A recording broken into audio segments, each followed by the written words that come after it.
my name is Bea and today I'm going to be doing my February wrap up and March TBR. I read a total of 4 books within the month of February. I did also do some fanfic reading, so I'm going to actually say I read 5 books because, yeah, I'll get to that in a minute. So the first book that I read within the month of February was Clockwork Princess by Cassandra Clare, the 3rd book in the Infernal Devices trilogy. This book I did talk a little bit about in my January wrap up because I did start this in the end of January and I finished it, I think, really close to the beginning of February, so it didn't take me long at all to finish this. I gave this a 4 out of 5 stars just because I think nothing can beat the first book in a series. Well, this one didn't beat the first book in this series. Yes, it was amazing, and yes, it had a load of amazing storylines and sad parts and all of that kind of thing, but it wasn't as good as Clockwork Angel. So yeah, I gave it a 4 out of 5. So the second book I read within the month of February was Warcross by Marie Lu. I gave this a full 5 out of 5 stars. I loved the storyline and I loved the concept. Yes, I feel like it does play on a little bit on Ready Player One. I feel like it has that you're in a game, you need to get money and all of this kind of thing is very similar. Not that I've read Ready Player One, only from what I've gathered from plot and what other people have said. I do think this book is very similar, but I feel like Marie Lu brought such a cool twist to it. And the plot twists and stuff. Okay, so there is a really cool plot point to this book and it's basically about a secret character, and I figured out who that was quite early into the book, maybe about a third of the way through, or I had my kind of suspicions, and then like later on I definitely figured it out before we were told. So yes, I loved this. I loved the secrecy, I loved the action especially, and I loved there was kind of a romance throughout this book, and I don't know if it was there just for fun. I don't know if it was there because Marie Lu wanted it there. It gave that little bit of added tension when things started to go wrong. So I loved this book. Amazing, loved it, definitely, you should read it. So the 3rd book I read in the month of February was actually a Kindle book, and that was Breathe by Abby Glines.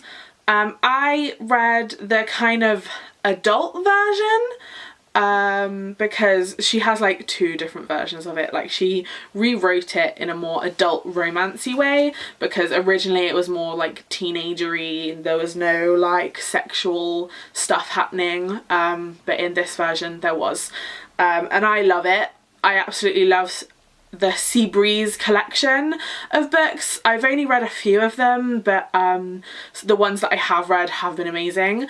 I definitely feel like the revamped sexualized versions are a lot better written, and whether that's just because Abby's like developed her writing style more, I'm not sure, but yeah, I really loved it. I did give it a 3 out of 5 stars just because it went very quickly. Like it was an insta love, it was all of that kind of regular YA kind of stuff. There was a love triangle, insta love like I said. There was like tragedy and everything gets fixed because of this tragedy and all of that kind of thing. So I did give it 3 stars just because it had a lot of YA tropes within it that I definitely feel like could have been left out. I also feel like it could have been longer and more descriptive and more things could have happened within the book. So that's why I gave it 3 out of 5 stars. Not because I didn't love it, but because there were quite a few things that I definitely would have wanted changed. The 4th book I read within the month of February was an ACOTAR fanfiction, and it was Rhys's point of view throughout the book of Akamath. So that is A Court of Mist and Fury, and it is from Rhysand's point of view. So obviously during the beginning there are quite a few scenes that Rhysand isn't in, so it is shorter than Akamath was.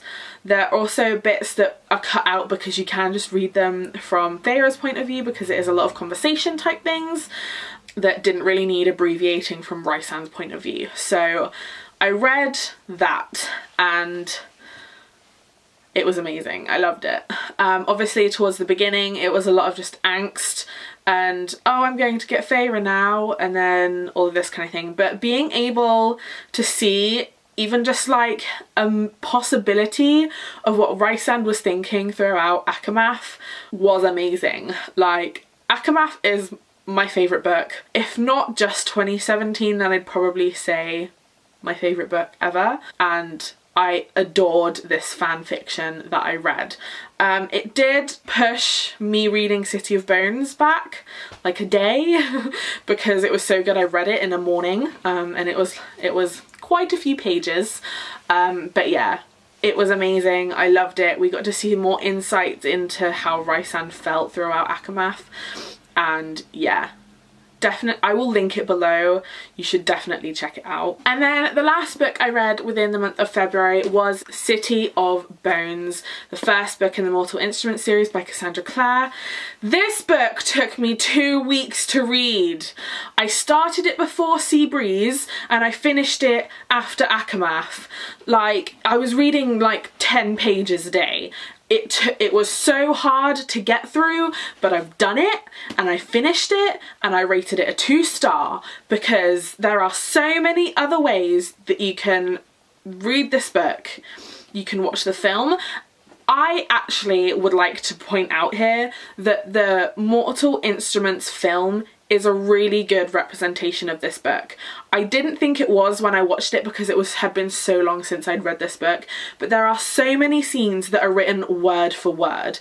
Like the scene where Clary and Jace have, and this is not a spoiler, the scene where Clary and Jace have just kissed and they go back to her room and Simon opens the door and it's like, oh my god, I need to get the words. It's this sentence that Jace says: "In future, Clarissa, it might be wise to mention that you already have a man in your bed to avoid such tedious situations." And then Simon says, "You invited him into bed," and then Jay says, "Ridiculous, isn't it? We would never have all fit." When after she's just said, "I kissed you," and he says, "Don't worry, it wasn't that memorable for me either." That is word for word in the film, and the TV series is nowhere near how the book was written.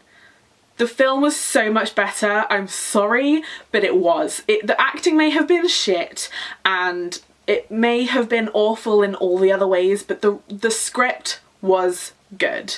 That's all I'm going to say on the matter.